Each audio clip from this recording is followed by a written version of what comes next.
good. And let's go from here. All right. So can you all see the screen? Yeah. Yeah. Okay. So this is my portfolio. It's at lucid.com. The actual main site. So this is how I like to organize it. These are the major groups that I have worked with over time. So I'll be going all of this in order. But then over here, I have the actual list of like products that have come out through all of this. And so what I would like to do for this call is actually to start at the beginning, not just of the products, but also how I learned to program. I've actually been keeping this website going for about 18 years now. Wow. Okay. Like a long time. So I've made a whole bunch of things, and also have a little bit of an outline of the different sort of aspects of my life and where it started. So I think I will get into it. Look at that little key over there. The little picture. Yes. Yeah, Yes. our favorite cat in South Africa. So, I was raised out in the bush near Johannesburg. We had an amazing 10 acres with my mom and my sister and my dad, and a family that lived with us. And like, it was just heavenly land. I often, when I describe it, I talk about there was so much metal and gold in the land that when the lightning would roll over, it would just cause these tremendous balls and streaks of light that, and it just had a different kind of gravity being next to those kind of massive rocks and just weighty beings. And so, that was a total pleasure. It was actually a farm. So we had a bunch of, let's say, chickens. It used to be an apple orchard that slowly became, I think got slightly too warm. And so, but there was still like tons of apple trees. We had peaches, strawberries. We had pomegranates. I used to eat the strawberries, right off of the stem because I wasn't allowed to pick them. But I figured I was allowed to eat them right off the stem. The green Naughty boy. He wasn't allowed to. They don't pick the green strawberries, so he ate them off the plant. Yeah, because he wasn't picking them officially, Yeah, very sweet. Literal. And with that, yeah, we also had 2 dogs. Hi, David. And snakes and all that. At that time, my dad was also really into philosophy. And if you ever actually go here, I have is like 5 essential pieces of what a philosophy is, everything from existence, building up to epistemology, ethics, everyone else, and aesthetics.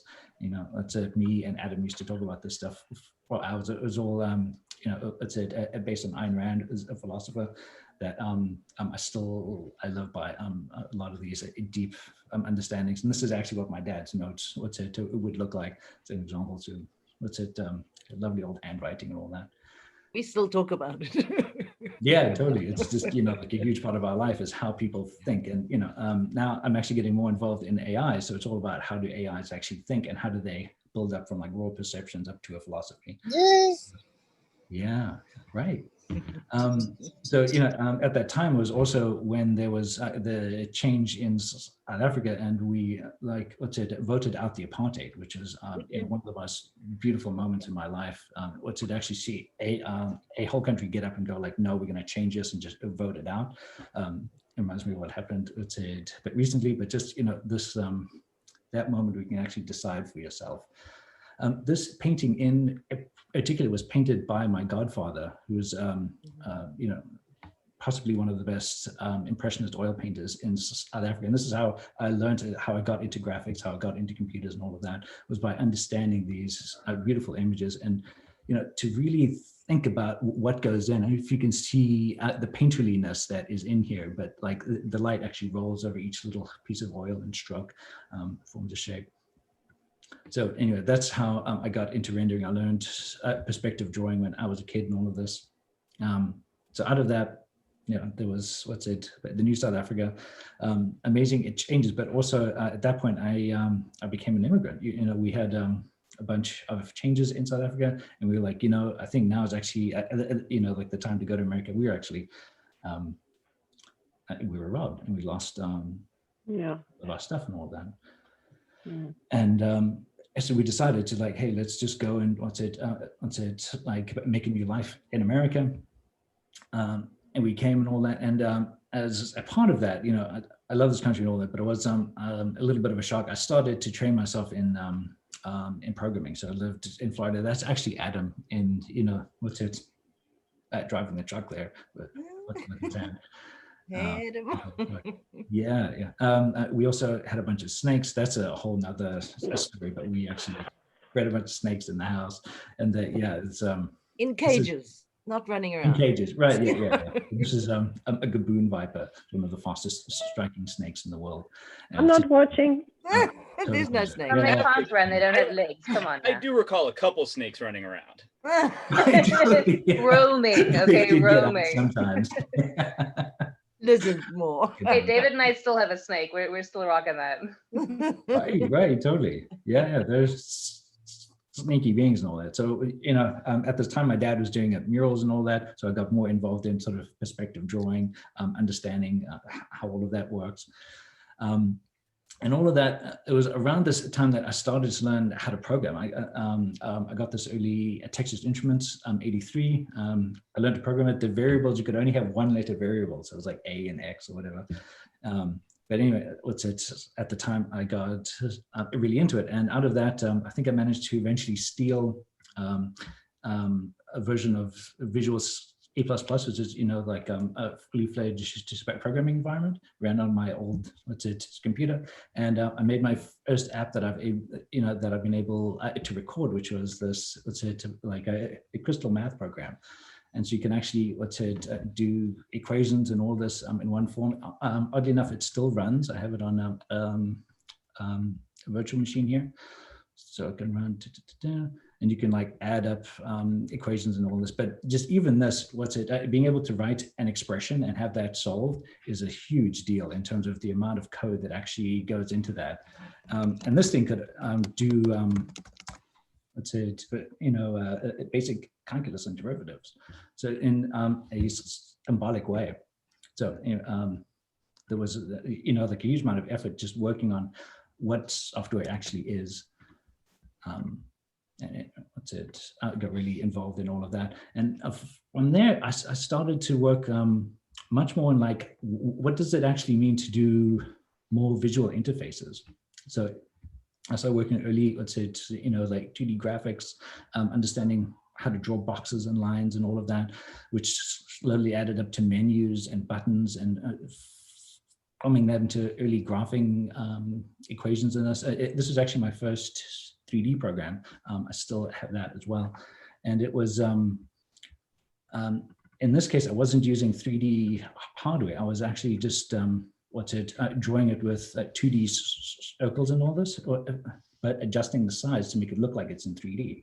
So all of this line was done early on. This, for me, was just, that's huge turning point. Yeah, totally. And this stuff is like, it's ancient. It's like the 18-year-old stuff. This is actually the other programs that will still run. So out of that, and I'll get more into the funner, stories, but I started to learn how to do 3D graphics. I went to the University of Florida. There, I started to work on all of these. I got to work with like high-end graphics boxes and all this, doing lines and drawings. This is actually, I made a full wireframe editor in 3D. You can like move points around and draw things. While there, I got to work with some amazing kinds of research that we've just barely been able to catch up with. So this thing over here is a pen that's mounted to a robot arm. And so as you move the pen, it actually pushes back and you can feel the object underneath it.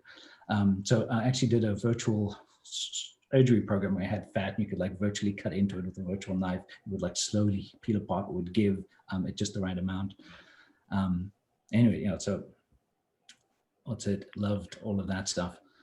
And at this time, so, I try to make it like a bit more personal. This was still to explain like the early days. Like at this point, I started to think that this whole mobile thing it was going to be big. So this is way before iPhone, right? So there was still like the Pocket PC days.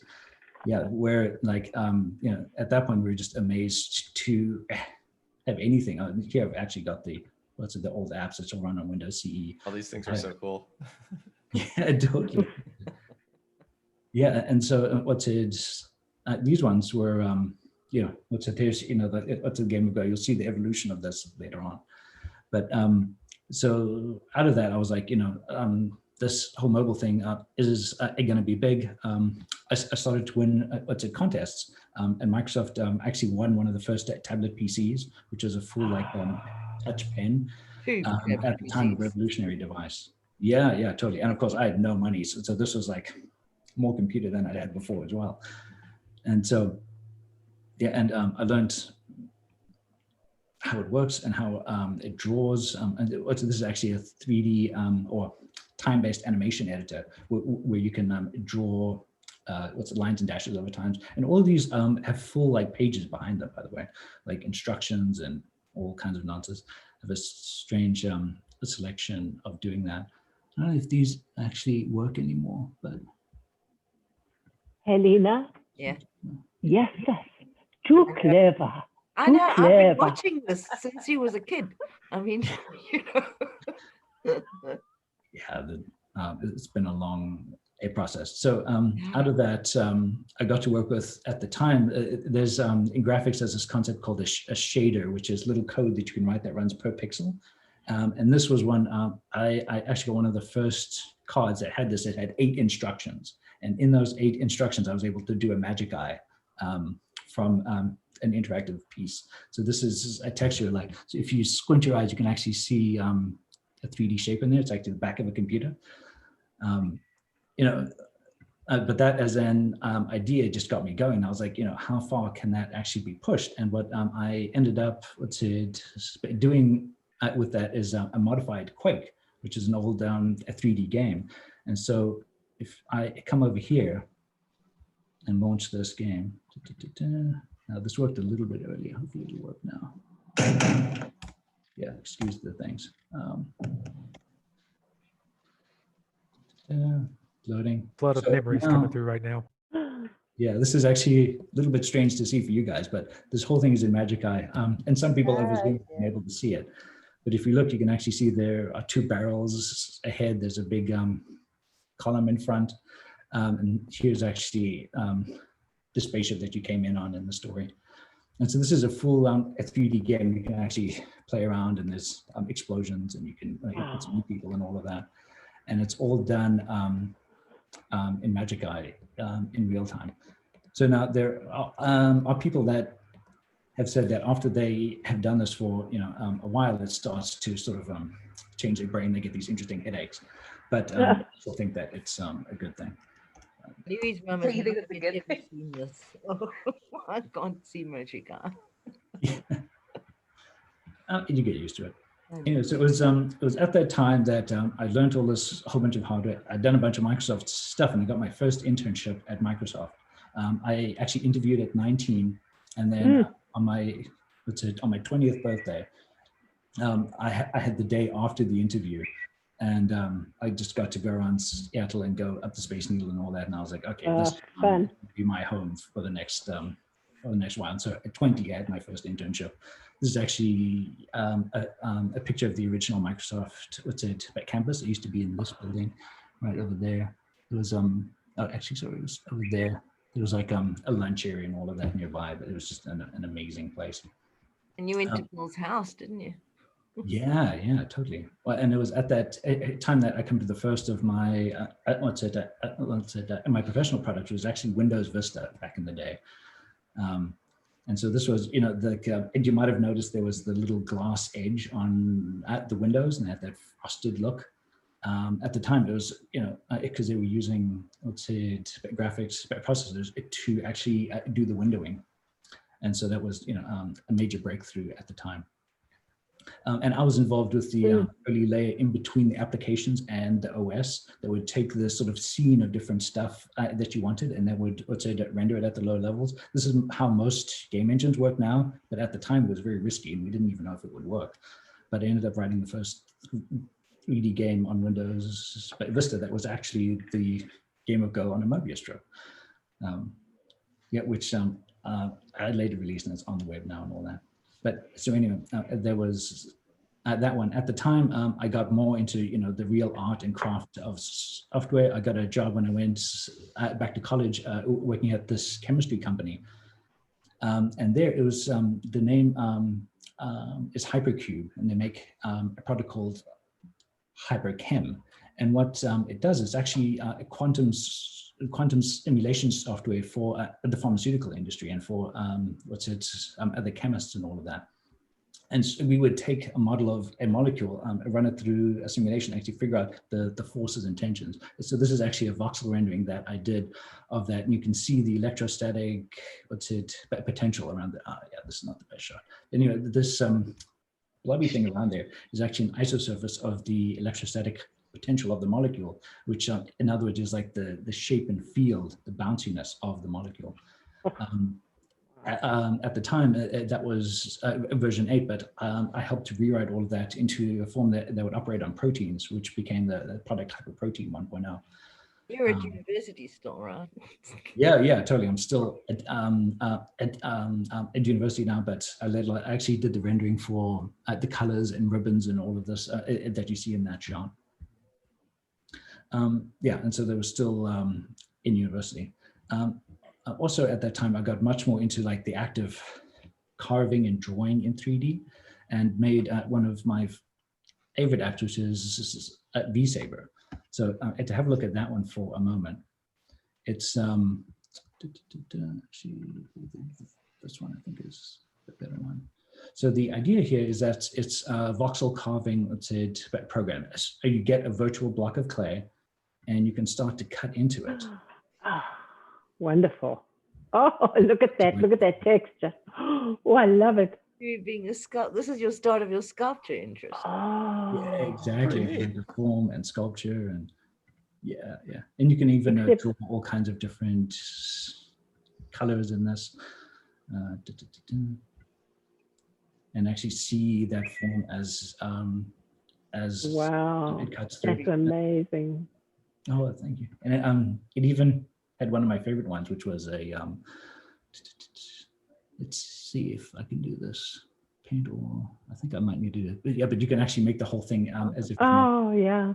And see the knots inside of it and see the knots turning. And this whole idea of like a three-dimensional knots that you can sort of carve into is ultimately what became, like my startup with multi-dimensional, data visualization.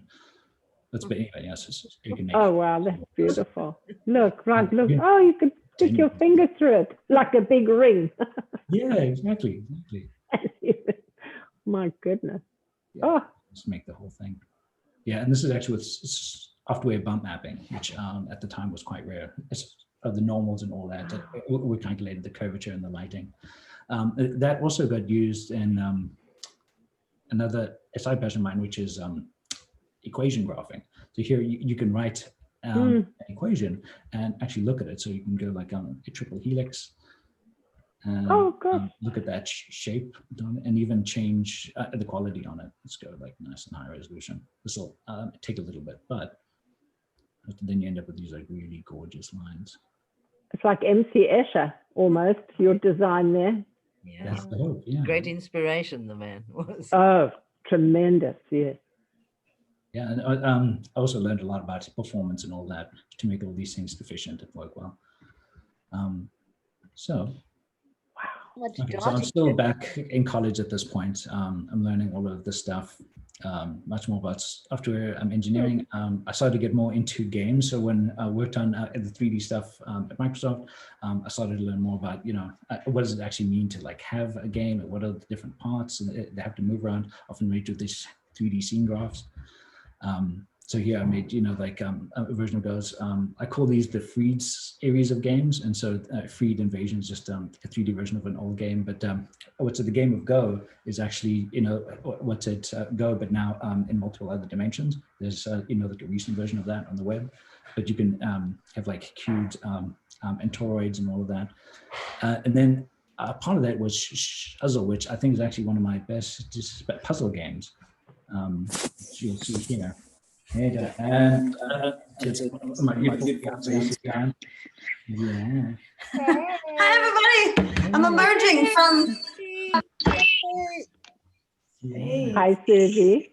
Whoa, hold She's on. just landed. I've landed from outer space. Yeah, I was gonna ask what planet that is. It's from the future. It's hopefully our one in the future, right? Yeah. You keep vanishing into it. As long as the future isn't 2020, sounds great to me. I'm That's gonna know about true. 10 more 2020s. Yeah, yeah, very true. 20 sucks. So what I was just showing here was one of what's it? These games. Just do this for a moment. There we go. So you can drag these around here, and so after you've solved the puzzle, what's it? Normally you now need to solve it without being able to see the cubes. So now, That's witty. yeah, totally. Thank you. And so you can, angle this all around you, and you can move the light, but it actually forces you to like mentally work out how to align these things. And then it goes on to more and more complex. It levels. There's like a whole bunch in here. After all, it's actually quite hard. Like a 3D inverted Tetris. Yeah, totally. Well, and the whole this was actually used in some psychological studies because it forced the people to imagine it in their minds. Like normally when you look at a 3D object, you actually just look at the size and the shape. With this, you actually have to picture it in your head to fit it together. Yeah, So, I was just getting the synthesis, one of those really good tools for merging left-right brain hemispheres. So that whole idea of doing three-dimensional stuff just got more and more intense. There's a version of Evil Dice, which was this is actually a great puzzle game. There's the web version of that I'll show at the end, but this has just gotten we're able to get a high score in that one. Out of that, here is really where I had the big life change and how I got involved. With this goal is that as soon as I was done with college, I got into Microsoft. I did a bunch of sort of low-level performance stuff, and then I got involved in this really early project called the Connect, which is a full-body tracking system. So basically, it would look at you, and this would use an early AI machine learning tool to classify the different parts of your body. And here you see, like how it works. It would sort of figure out, oh, that's an arm, that's a hand, this is a head. And then from that, you could get full motion, body tracking. And this I fell in love with. This is one of the, so when it started, it looked like this. This is actually 3 different PCs tied together, where as I move, I can actually grab a wall and point with the other hand. The camera system here is actually fully gestural. So the camera system mounts to your back. As you move around, the camera changes and orients and helps you aim. And so this was, early experiments and how to do all of that. And also out of that came the early tests of what it's like to be a giant monster in the city and go smashing it up. This was using Unity 1.0 or 3.0 or something, just as it came out. And I was like, oh, this tool is amazing. And eventually I worked for them as I do now. Yeah, I was just going to This is your say. 3D version of Rampage. What's his name? I've forgotten. I remember playing that. It started like that, and then we actually got some funds and started working it, and we ended up with this guy. Stop. I remember that. The best ever. I got to try that, I think, at the studios, actually. You loved Stomp. I think I was one of the first people that tried that, yeah. This is just a tremendous amount of fun, go through and smashing down buildings. Here we even got Steven Spielberg and his son to play this game. And they just went. Oh.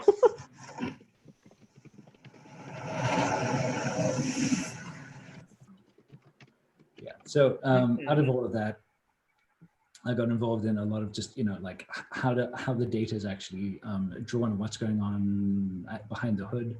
This is actually what it looks like. The raw. This is one of the first 3D cameras that ever came on the public market. And so this is a mixture of the raw points mixed with a camera system that actually moves around your body and engages. And these tests here, I think he's about to reach forward and grab an object, or These ones are that. You reach forward and grab an object and move it. This actually became the basis for the Kinect Star Wars game that I spent a bunch of time on. So you can actually, using the force and moving objects, and sure enough, it works great. Even You're talking very softly. afterwards. You have a Sorry? question. You're talking very softly. Oh, I can sorry, hear I'll him. speak louder. Yeah. Yeah. So out of that, I also got involved with, just how I think this is going to work, where you can have a 3D interface that just moves around you at like any time. So there's, hands and all this, and you'll see my latest work at Unity is about fully adaptive. It's a 3D interface that look both at you and at the space around you, and then adapt to different layouts. Hmm. And so, Wow. yes, this is, I think, what it's actually going to look like for lots of 3D interface into the future. You can actually see the Vista code in there. That's you. Yeah, totally. And this is That's your body. yeah, this is on an Xbox. It's at 360. So that it flew into what I would see looking at my own hand, and then you're able just to carve by moving your hand. As you can see, it's actually quite accurate if you use the raw hand data. So this is a combination of that, like that's a video of your body and Well, it's, an end tracking your movement over time. yeah, this is a 3D video of me, but it's all done in real time. So it's a live 3D video. And yeah, and that ended up with a bunch of different menu systems and all kinds of interesting things. I think my favorite bit of animation here is because I got really deep into animation. Just watch the movement here. So this is actually my first intern, and what he is doing, like Agarwal, is he's actually shifting weight, which is driving the walk. And then as he puts more effort into his walk, the experience goes, but it's linear with the amount of tension in the muscle. So the swim here is actually doing an estimate of the amount of force in the arms as you push back, and it's using that to drive the character forward. And so it actually feels right. It feels in a proportion to what you yourself are feeling. You're picking up that sensor data off the muscle from the camera? Well, we're seeing the movement, and then we're inferring the physics, and then we're inferring the forces. Gotcha.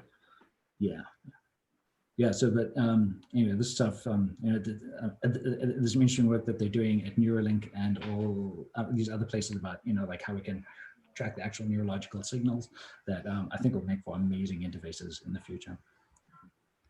All right, so with all of that, okay, so this is here. So I got involved in the Kinect. That also spent a lot of my time. This is also why there's this big like dearth of friendships at that time, because I spent like 4 years or so just like totally immersed on that as a project. I did, however, at the time, but really get into art and movement. So this, out of that, what I spent a bunch of time with was just understanding how the body actually moves, how it is expressed. And so this was a sculpture that I did of this excellent guy. He was raised on Hawaii. So he had this like perfect cut that was like well muscled, but had never done real work in his life. And so, yeah, but anyway, just amazing form. I really got into the bones and structures and all of that. That ended up getting into these other pieces. Wow, that's pretty good, Lewey.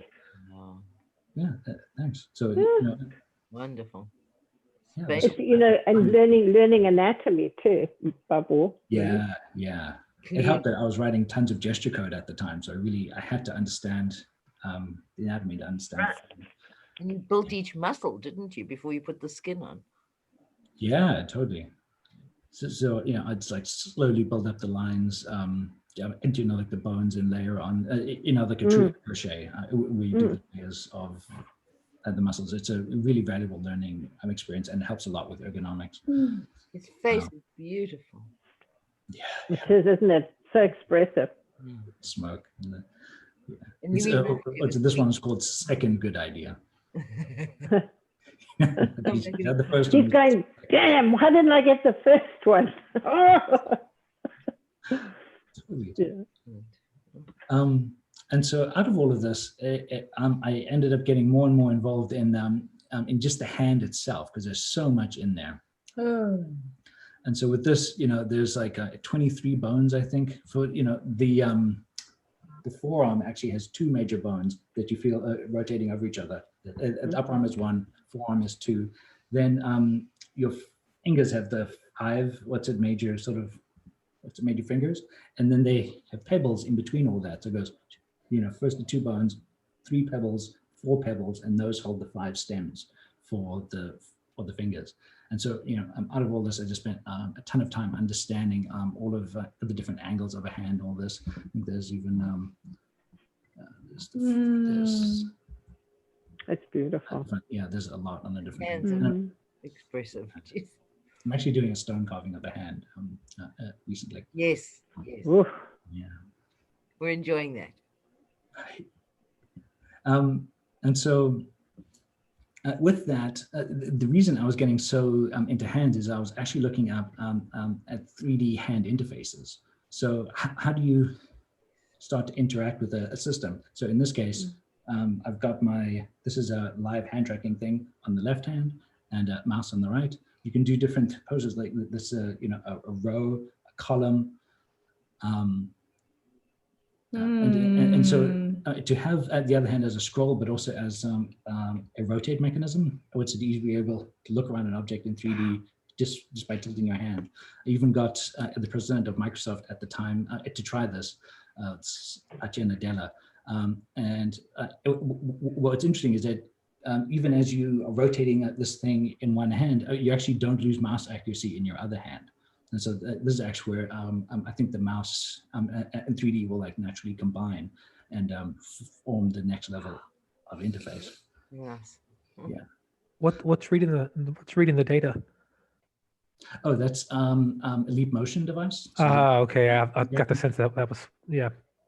Yeah, totally. They got bought recently by Ultraleap, which is now they are mixing the hand tracking with this thing that has ultrasonic speakers, can actually make a shape, like you can actually feel a shape in the air above it. A really amazing device. So, so out of that, I got more into hands and all this. At this point, it gets a little bit weird because the more that I got into my hand, the more I started like, I had what people call an awakening, in that all of a sudden I could feel the chi of my auric field. And I could understand the flow of it. And I was like, whoa, it was not expected. So, I wrote a whole article about that whole process, but ultimately, I'm actually working on this like early lab with the hand tracking and all this, and what, the future of Excel was. I started to feel it. I got more involved in different things. Got into, mystery schools and shamanism and yoga and all that. And that just really changed a lot of my life. I started to model that all out in VR as well. This is what that actually looks like and all that. I know, not everyone here is a spiritual person, so I won't go that deeply into it. But, this actually became a very big part of my life as well. So along those ways, I should have, been saying, so worked on these things, worked on games for a while. This is actually the Connect stuff. So after I did these early experiments, we actually turned those into what's a multi-million-dollar selling product. So I wish you got commission. Yeah, totally. Well, this is not how Microsoft rolls. That's how it works. No. I know. You get to have done it. Yeah, totally. And so this one, I just want to show is a beautiful game. I worked on a bit of the graphics of this, but in particular, I actually worked on the tweed on his jacket. Mm. You can see it in some of these shots. There you can, just make it up. But anyway, he's like a superb tweed. Yeah, anyway, it is a horror game, but that was my last sort of like major violent game. But I'll never do that again. It's actually a really dark process. Well done. So, yeah. Instead of that, I got That's involved superb with tweeting, so it's okay. Oh yeah, totally. You know, but that team grew into the Connect and all that, and so I actually spent much more time on Connectimals. So this was doing the hand tracking for these little kittens that you could go up and touch. There's, you know, like a little girl. The pictures? I mean, this thing was just like a toy for kids. You know, adults like it too. There's a bunch of mini games. But that was just such a deep, I think my most pleasurable experience was just as I was, working, I'd have, you know, like the demo, a TV next to me with this little kitten on it that would jump around and play. And react to you. Yeah, just a, deeply heartwarming experience and all of that. And this is where, you know, like my life started to get much, like more well balanced. So this was just a massive crunch of doing all this stuff, working on the Connect Star Wars games and all this, which is just a huge leap, feat of faith and all kinds of things to eventually get that one out. This ended up with Zoo Tycoon, which actually I think it has a lot of, you know, that you're managing a zoo, moving all that. You know, what I see modern businesses are actually growing into with the whole automation IoT thing. We had a lot of that in Zoo Tycoon as sort of, the vision of where that's going. But that's when I started getting involved in the HoloLens and early tracking all that. Got into spiritual stuff. I still went to work for Excel after that. To really understand where the future of 3D was going. Lewey, this picture that you have under Zoo Tycoon, that could be one of your dad's murals. Just looking at it, you know, it just looks just like something your dad could have painted on the wall of the park, you know, in Florida or wherever it was. But it just struck me that I mean, I'm only seeing a tiny little picture, so I'm not seeing textures or anything, but it just struck me that it's sort of thing your father could have done. It's a fun game. You into different worlds. Oh yeah, they've moved a lot of the stuff. But yeah, there was really a charming game. I loved working on that. Out of all of that, you know, as I'm starting to raise my head out of the sort of low level clutches at Microsoft, or, you know, just from working on clutches. The clutches. Well, I mean, to work these products at the Connect and the HoloLens, they're so far ahead of where most other things were, you know, like at the time, in terms of, you know, the computer vision on this, it's got a 3D camera, like 8 different cameras, 6 live cameras. It's all, it tracks the world around you. It knows how it moves. I actually built the Lowe's experience for this, or built, you know, big chunks of it, so you can like lay out the furniture into like change the stuff dynamically. So I want this kind of tile or that kind of tile. And this image here is actually from, wow. I built an application to show like MRIs on cancer patients. And so that with the glasses, you can actually see into the body. And not only did the surgeon use it, but everyone on the team now got to look into the bodies of the patients and understand, you know, like the different muscles and layers in them, and see the angle that they were going to take in the operation. That was amazing. I remember that. Yeah, totally. This is when I win an Oscar, but that'll come a little bit later. All right. So it's Lewey? doing the meditations on. Yeah. Where? Yeah. I'll talk about that in a moment. Okay. Yeah. Okay, good. So yeah, good. So so out of that, I was still doing. No, I'm fine. I'll get them in a minute. Stuff, thank you. And I felt a big draw on that. And with that, I actually decided to go to Lucasfilm. I got an offer from a friend there that was now the director of engineering. And he was like, hey, we're doing full body VR stuff for a bunch of Jedi games and Star Wars games. You know, I'd already done this in the past. And so he was like, you know, you are the perfect guy. Let's say, come and join. So I actually got to go work at Lucasfilm, which is just amazing experience. And so this one, let's say Carnegie Arena is actually one of the first ones that I was on when I got there. And it's a 40 by 40 foot like installation VR piece done by Alejandro Inarritu, the director of The Revenant, and a whole bunch of other And Birdman. Yeah, with but I love Catherine. Birdman. Yeah, if you're into theater, Birdman is amazing, right? And so, and he was just incredible. I got to write the editorial tools that he used in it. And if you ever seen Birdman, the other one, he loves long shots, and so Yeah. the thing is actually one long shot. And you're Well, actually Birdman is, yes. Yeah. Oh yeah, totally. Yeah, and there's also long shots in a few of the other movies as well. Anyway, yeah. That's the one Catherine worked on, Birdman. Oh right, totally. Yeah, totally. That'd be Catherine, my cousin. And yeah. All the funny connections. Yeah. So I actually got to meeting with this one, and after a while we sort of played back and forth with different tools. I eventually came up with just fast forward and rewind. So you're in VR, the whole thing is playing out, and then in one button you can just stop the whole thing and have it go backwards. And look at it again. And so he would spend hours in there just watching every piece. And just he'd watch it. All right, go back and look at it again. No, I want it a little more like this, a little more like that. We'd write down all of the notes, and then we had this huge fleet of animators at ILM go through and make all of his notes happen. And it was just one of the most artistic and pleasurable experiences I've been. It was sort of really freaking dramatic piece. They have not released any of the footage of what it looks like inside the experience yet, because it's hard to express in a medium that isn't in VR. But it's actually about immigrants crossing the border. And I know myself and every other immigrant I saw try it the first time, they drop on their knees when the cars come, because when the cops come, there's a helicopter flies over with a giant spotlight and the dust picks up and trucks pull around.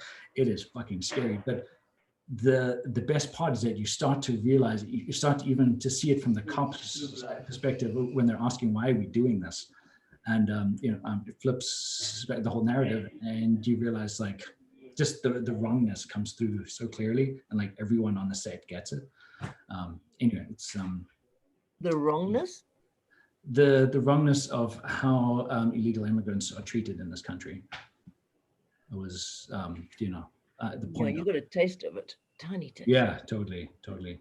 And so hopefully that has helped in different ways. You know how lucky we are to be white and English speaking. It's ridiculous, the advantage. Yeah, totally. That's why I kept my accent. Yep. But yeah, no, it's yeah. Although having said that, I was told by an American many years ago to go back where I came from. So they did not want me here. Yeah. For what it's worth, I'm American. I've been told to go back where I came from as well. I mean, I'm not joking. There you go. There's mostly nice ones on the call, so. Yeah. Mostly. Right. This time we will learn. Yeah. But I mean, we are African Americans, So out of all of that, I worked on a bunch of other key pieces there. This early Google's Around thing was awesome. It actually has a shot in there with the special effects guy from The Matrix. What's it, John Gator? And it cuts directly from him to me. I was just so honored. And I got to work closely with him and Michael Caparaz and a whole bunch of these other guys that got lifetime achievement awards at the Oscars. And this, at the time, I was like, hey, this whole mobile VR thing is totally going to work. And they're like, no ways it'll work. It's way too complicated. It's too early. We actually we took a scene from the movies and got it to work in VR, interactive 3D. This floor is fully reflective, and absolutely works in the shot. So that was a lot of fun. This one's actually at Disneyland. What's it? The Empire. So it's a massive installation. It's actually made out of cardboard. But when you look at it with the VR headset and you have people go through in a group, it really feels like you're on Mustafar. It's Daily Planet and Star Wars, and you meet Darth Vader and have to fight him off and all that. It's amazing trip. Wait, was this the VR like the Oculus where it's built in, or is this a cell phone VR? That was actually heavy backpack. Okay. VR. So later on, they came out with Vader Immortal, which I'd worked on the early prototypes of. That was the mobile version. But this one is actually an installation at Disneyland. So you go there, they have sound effects, they have smell effects, the floor rattles and all of that. So you get really immersed in that one. So that's a deep experience.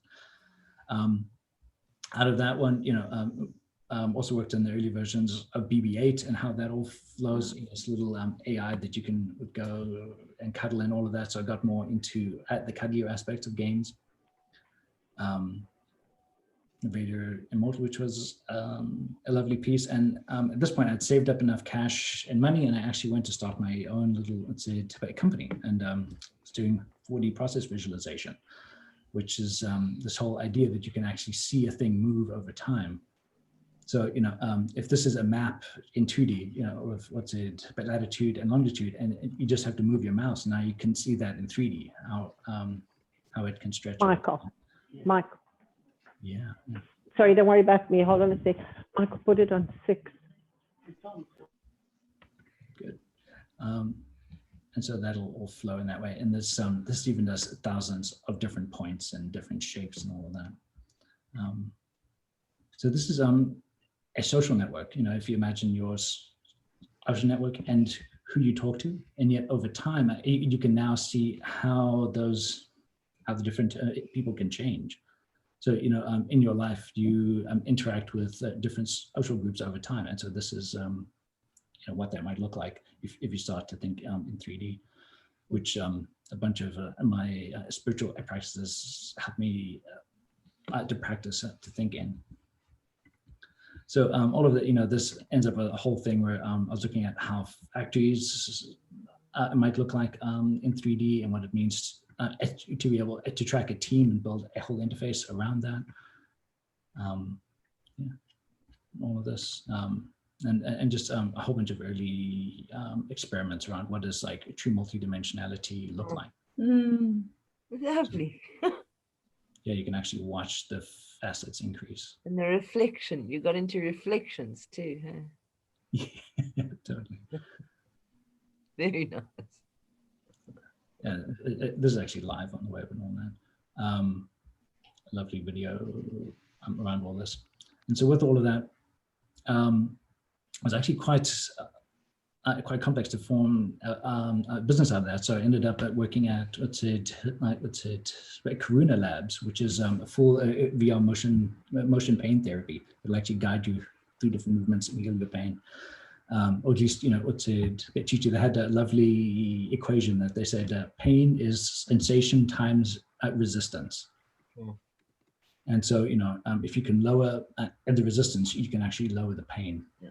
Because it is your perception of it. So all of that that gets us into, as I thought about the data visualization thing, I realized it needs something more, and that's when I got involved in the whole blockchain world.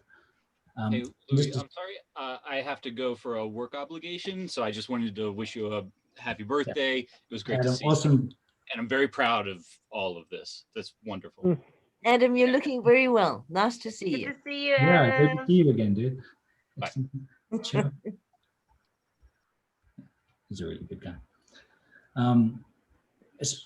So I need to add some, kick into this. And by the way, I'm like almost done here.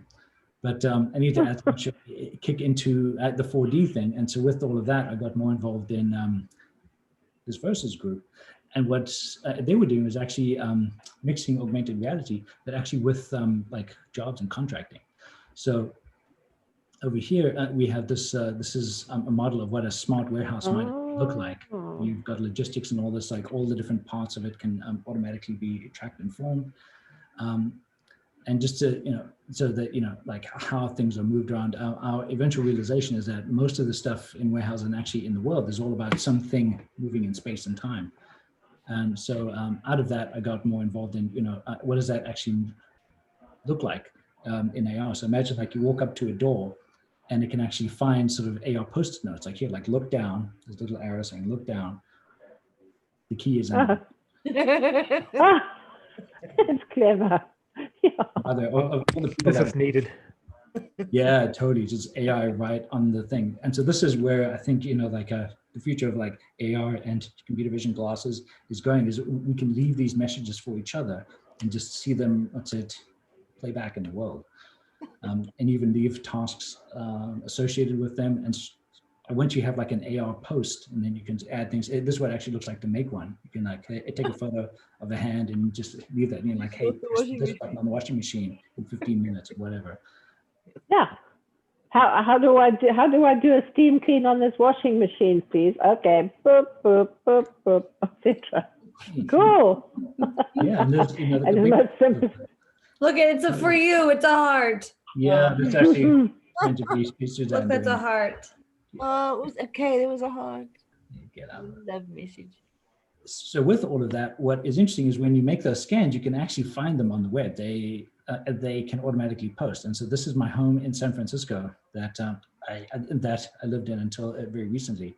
You know, but you can go in. We're near the Haight-Ashbury area, and so the hope is that you can actually like fly around these worlds. And you know, obviously there's more that I need to do. This was like an early prototype, but you can actually like fly around these worlds and understand how they operate. And this can lead to whole smart stories and space and all this. I want to go down here. This is one I scanned of Whole Foods, and so you can actually go and look at the different like, aisles and stuff that is in there. That is fun. Go look at the individual drinks. Definitely pre-COVID. There's food out. Yeah, totally. Yeah, I still think that would be more efficient, but you know, it's how it goes. And what is interesting in this is that you might also see this little phone here. If I look at that, let me move this. Here we go. I can actually scrub through and watch how the person walked through and where they took the photos. So each little eye here is a photo, and you can actually watch how they move around. And I think this is me sort of getting the phone ready. Yeah, let's see, just looking around. And so anyway, this is the whole like 4D, time and space. I think So tracking how a person moves through space. Huh. Yeah, Tracking their pathway. Yeah. And hopefully make that like easy to use. And so, you know, out of that, I do think we are going to get to a world where you just have to take the item off of the shelf and it automatically charges you. So what's it just by lifting it out. Yeah. So that's post-COVID because you touched the item. Yeah. So Also, you check out by touching an item. Yeah. And then, no, I don't want it. Oh, hell, Ken. Yeah, I was gonna say. Put it right back down very often. I always feel bad doing it, like during COVID. You need to be very sure that you want it before you pick it up. Yeah, maybe I'll just touch it with my tongue next time. And don't take the children with you. They'll be picking up everything. Lewey, this is basically a huge Akashic record for an individual. yeah, thank you, man. Yeah. It is a cute. I'm almost at 7. So this is, I just, you know, with all of that, I started at 7:50 and the meeting was longer than that. Oh, okay. Yeah. I would thank you for the time. So anyway, I actually adapted all of that stuff to run in a warehouse. This is actually 100,000 square foot a warehouse. And so it'll, as you scan anything, it can tell you, you know, as soon as you scan a barcode, it knows, okay, I know where you are. And then in 3D, you can guide you up to the next spot. And not only does that work on phone, but it also actually works magically, which means that, let's see if this loads in a moment here. So you can actually go in and look at this whole thing with these mixed reality glasses. And so as you move around, you can actually wear the glasses, have both hands free, and it'll actually just guide you up to the whole thing. This is the same app that runs on both. That's also the power of Unity and why I joined them after it. You know, you can just wear this and have people go around. It was so much more fun. It just gamified their whole world. And so this is where I think this is absolutely going. It was amazing to be a part of it. We even got funded by Magic Leap to help build that.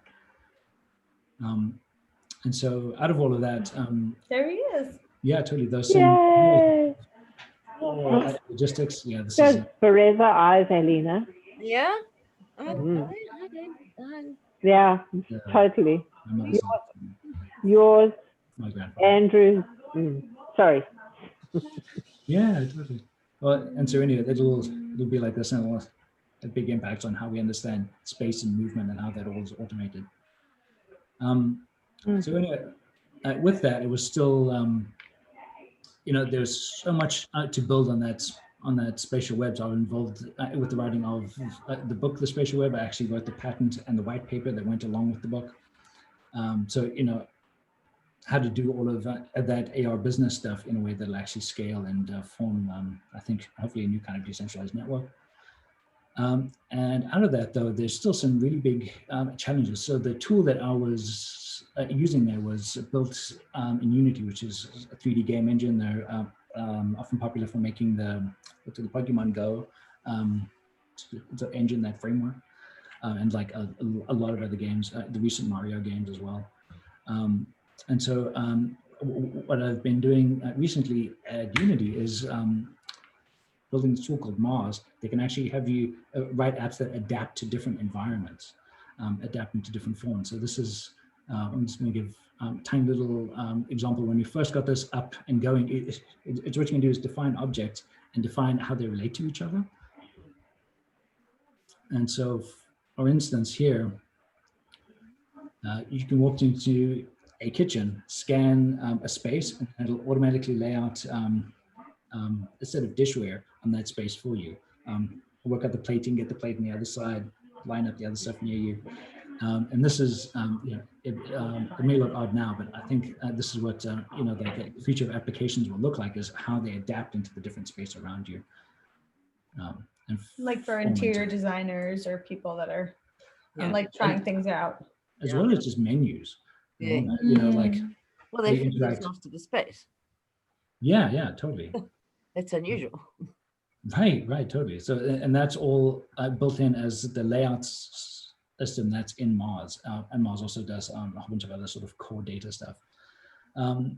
While that was going on, I've been making a whole bunch of different games that you can try out, and all this sort of learning the medium. I got involved with doing just a sort of plain text 3D editor. And so this is actually the idea of having just, the old command line programming environments, or, the old, let's say, DOS, as some people call it. So imagine that, but in 3D, you can actually have things. And this is a working keyboard. There's a few bugs, but, you can actually go into the keyboard here, and it's got, caps and all that. And there's little games that are hidden in this thing. As well as Dice Walker, which is a puzzle game, and Free Go. And so all of this, what I hope I have this sort of a personal project called Field Hand that I see as the unification of a lot of these different ideas that I've slowly been working on. So it'll mix the audio visualization that you'll be able to see in front of you and pull up. And so I always imagine that you're, working outside, you're looking at some plants, and you want to decide like what's the right time of sunlight, what's the right nutrients. And so you can actually look all of that up and see it in like a 4D model of how the plant would actually grow. Even did early tests of what it looks like to have a plant show the different aspects that it needs, so light and shade, nutrient density, and then have and how that scales both in to other plants, but also down into just the leaves or into just the roots. And so the hope is that all becomes an integrated fields environment. So you've got the data visualization, you've got the hand controls. The hand controls actually use the field around the hand, not just the hand themselves. And that all can run 3D programs, and that you can scan physical environments. And that as a whole, I think will actually be the major pieces about how we tie together a 3D future. I'll say more about the computer vision stuff after I do a few more after I announce the next phase of my career. So anyway, thank you for the What time. A career. What a career, Lewey, so far. Yeah, and only good things, I'm sure are ahead. I hope so. Very proud of you. Very proud of you, Lewey. Lovely. My goodness. It's Yeah. fascinating how Interesting to hear the progression of it too. Very interesting. there's also this sense, I think it was Terence McKenna who had this proposition that the future casts its shadow backwards in time, and that all of these things that you've done, I know enough about the future of technology to know that there is a convergence point of all these threads you've been working on. And all of those things will make sense at that moment. And hopefully Lewey will find that convergence point before anybody else does. Yeah,